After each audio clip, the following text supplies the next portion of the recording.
আজকের এই সভা থেকে কি কি আলোচনা হলো? আজকে আমরা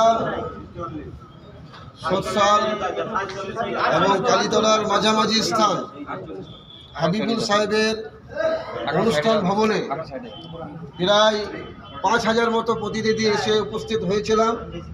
আমাদের এখানে একটা গুরুত্বপূর্ণ আলোচনা এবং মিটিং ছিল, যার সারমর্ম বিগত ২ তারিখ বুধবার দিন কেন্দ্র সরকার রাত ২:২০টার সময় মুসলমানদের উপরে জোর করে এবং নিজের ক্ষমতার অপব্যবহার করে ওয়াকফ সংশোধনীয় বিল পাস করেছে।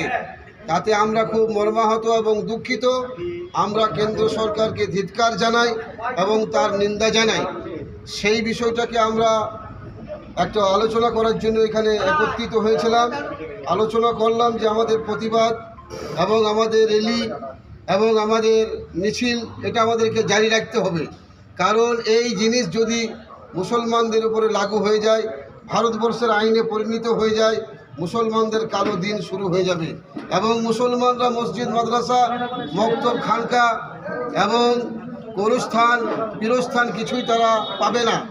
হঠাৎ একদিন এমন চলে আসবে যে আমরা মসজিদের জন্য, নামাজের জন্য যে মসজিদে যাব সে মসজিদ পাবো না। সেই জন্য তার প্রতিরোধ কী করে করা যায় এবং সেটাকে কালা কানুনটাকে কী করে প্রত্যাখ্যান করা যায়, সারা ভারতবর্ষের মুসলমান জেগে উঠেছে। আমরাও তার পিছন জেগে উঠছি। তাই আগামী ৯ তারিখ বুধবার দিন সকাল ৯টা থেকে আমাদের একটা র্যালির এবং একটা মিছিলের ব্যবস্থাপনা করা হলো। আমরা মোহাম্মদবাজার ব্লকের যত গ্রাম আছি সমস্ত গ্রাম থেকে প্রায় প্রতিটা গ্রাম থেকে ৫০০ প্রতিনিধি এসে আমাদের এই র্যালি করার ব্যবস্থা আমরা করব এবং আমরা করব এটা সিদ্ধান্ত নিলাম। তার সাথে সাথে প্রশাসনের কাছে আমরা অনুমতিপ্রাপ্ত হব, তারপরে আমরা এই র্যালিটা করতে সম্ভবপর হব। আশা করছি যে আমরা এই র্যালি এবং প্রতিবাদটা যেন করতে পারি, প্রশাসনও যেন আমাদের সাথ দেয়। কারণ মুসলমান, আজকে ভারতবর্ষে মুসলমান ৫০ কোটি মুসলমান, তাদের উপরে যদি এত বড় একটা কালা দিন এবং কালা কানুন চাপিয়ে দেওয়া হয় খুব মুশকিলই হবে। কারণ এটা ভালো কথা নয়, বরং খুব খারাপ কথায়।